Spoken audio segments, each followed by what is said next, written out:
Silent killer. Mount Zion music. Brr-bakam. Da. Lada. You know it's a sniper stam, the emperor.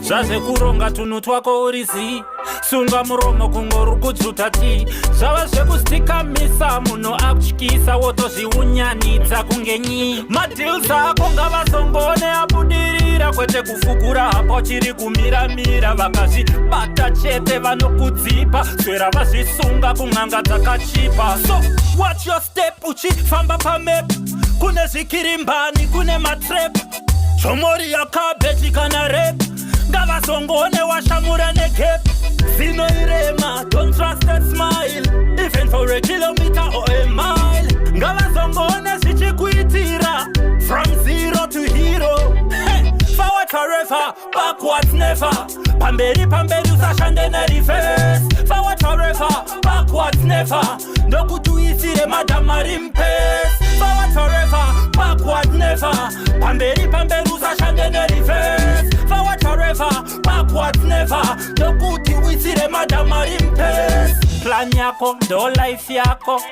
kunge voti secret yako munhu ngasangoziye paden pako piro yako kana sapa yako chengeta zvinhu mumoyo mako munasiriye akaziva ndohokoyo yako ngwarira panoti kutrusta shamwari zhinji hadzimbolasta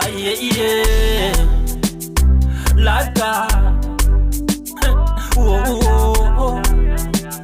maila brr-bakam-da forward forever backwards never pamberi usashande nereverse forward forever backwards never ndokuti uisire madhamari mpesi forward forever backwards never pamberi usashande nereverse forward forever backwards never ndokuti uisire madhamari mpesi ona munhu akazotengesa Jesu vaitoti mumwe wedu Tima Mount Zion Hoskid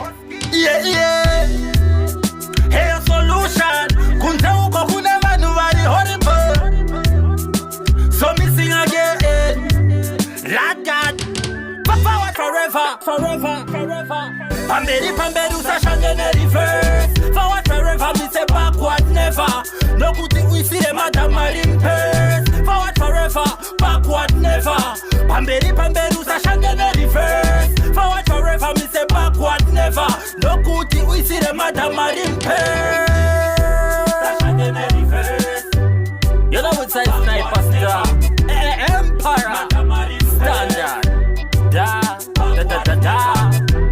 when them a do, when them a try. When I get tricked so easily, you know. Yeah, man. Silent killer. Yo. Good music for the man, them, and good music for the woman, them, you know. We give them to them. Get them to them. Get them.